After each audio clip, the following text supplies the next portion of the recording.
All right, everybody.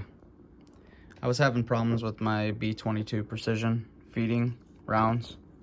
I sent it back to Savage, and they said they didn't have any problems with it. They said they put 20 rounds or like 30 rounds through it, whatever, didn't have a single hiccup.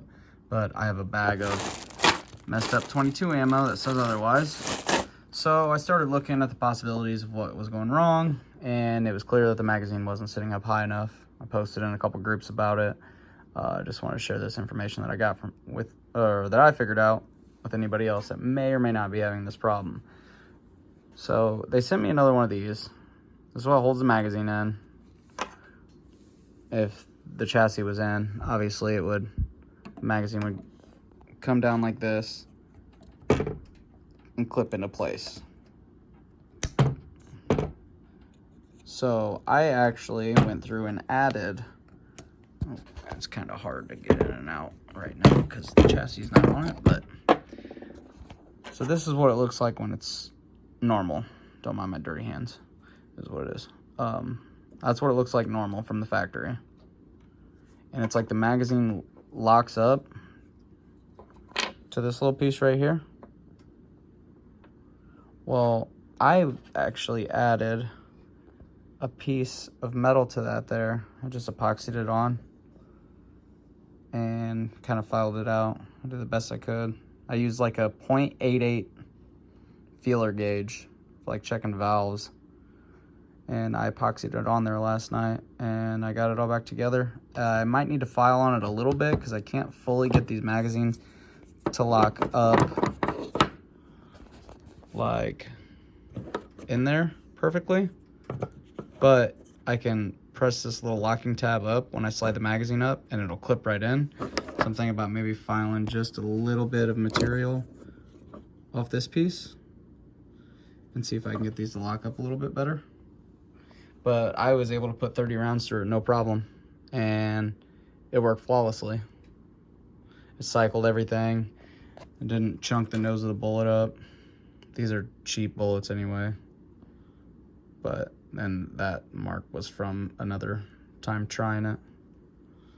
But I'm still getting a little bit of light scratches from like either the bolt or the magazine right there, but I'm sure I'll be able to work that in. But yeah, I've got it working now. I added that piece of material there. I played around also with it. I took this magazine spring out right here, because all this magazine spring does is actually create tension and actually pushes down on the magazine when you put it in. I was able to get it run pretty consistently without the piece of metal with removing this magazine spring. But I wanted to leave that in there because obviously they put it in there for a reason. I don't really know what, but I just retightened this back up with that piece of epoxied metal on there and it's working. So, well, I got the scope and everything coming for it and we should be good to roll. Just wanted to show what I was referring to. There's one of the mags that I got. It's not quite locking into place. I'm gonna press down on it.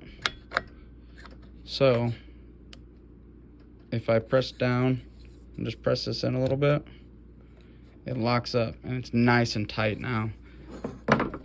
Anybody that's seen my previous video could see that there was a gap in there, but I can't press the magazine up anymore in here.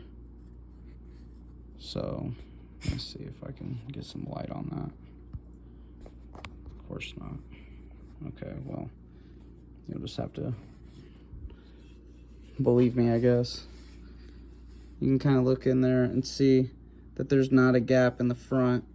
There was a gap in the front, but there's always been a gap in the back. I really can't even press too far up on, like I can press up on the back a little bit, but if it goes up too high, the bolt actually slides over the top of it and presses it down to where it needs to be. But yeah, I mean, I think pretty much now I got this fixed, which is good because I haven't shot it yet and I've had it for like 3 months.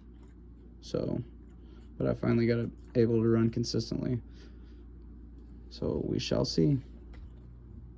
Hi, Bubba. All right, any questions, let me know, y'all.